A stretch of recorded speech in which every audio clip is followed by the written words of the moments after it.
But, Mr. President, before I talk about that great betrayal by Donald Trump, I want to talk about another betrayal that is going on as we speak. And that is his betrayal of the Ukrainian people and everybody who yearns for and fights for freedom and democracy around the world. What we are witnessing is not America first. We are witnessing America in retreat. The Ukrainian people for over 3 years now have been fighting against the brutal onslaught by Vladimir Putin. They're fighting to protect their sovereignty, their way of life. And President Trump is throwing the Ukrainian people under the bus, and at the same time betraying people who fight for freedom around the world.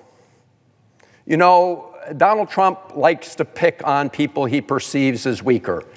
We all know that he made fun of people with disabilities. He likes to pick on people who have differences.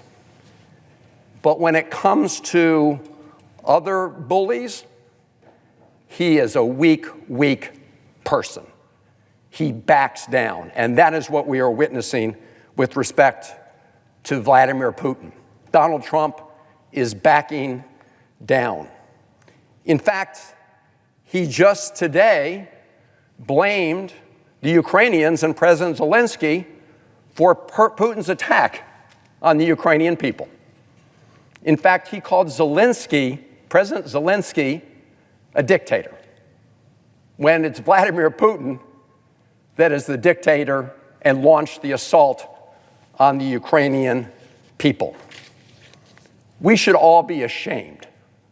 Ashamed, Mr. President. I met with President Zelensky at the Munich conference over the weekend, along with many of my Senate colleagues, a bipartisan delegation. All of us, Republicans and Democrats, said to President Zelensky that you have our continued support. The Ukrainian people have our continued support.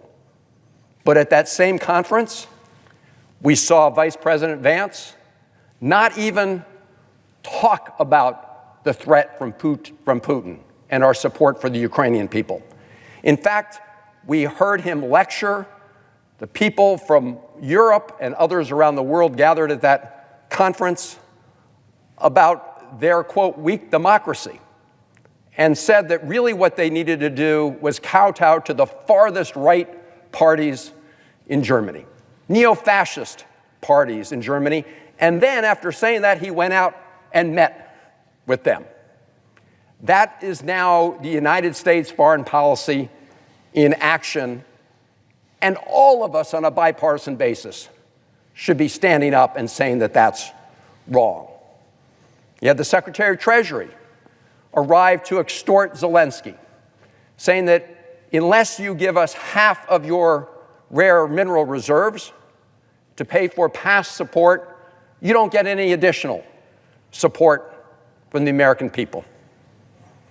Imagine if during World War II, FDR had said to Churchill and our other allies, hey, we're no longer going to support you in the fight against fascism, Nazis, and Hitler unless you sign over now half of your natural resources.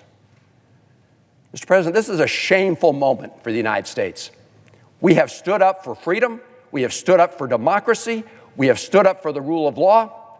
And now President Trump is throwing Ukraine and freedom-loving people around the world under the bus. So I say to our NATO allies and other allies around the world and partners who believe in the rule of law and believe in democracy, you're going to have to carry this mantle for now. A lot of people say, oh, that's just President Trump saying these things. Watch what he does, not what he says. What an American president says matters. And when President Trump talks about abandoning Ukraine and how President Zelensky's the dictator and how Ukraine started the war, not Putin, that is throwing Ukraine and our NATO allies under the bus. So our European allies, our European NATO friends, they're going to have to step up and clearly carry that mantle. And I really urge my Senate Republican colleagues to do so at this moment. You know, it was Donald Trump who, in speaking about Americans who lost their lives in combat, said, and I quote, "They are losers and suckers," unquote. That's what the now President of the United States said about Americans who sacrificed their lives for our country. Folks may also recall that's what he said about our former colleague, Senator McCain, because he was taken prisoner.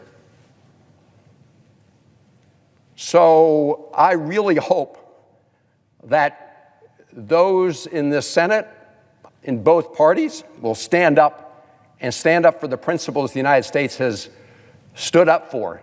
Not perfectly, far from perfectly, but what we've stood up for since World War II and in that post-war period, where we helped construct many of the institutions that help set the rules of the road in the globe today.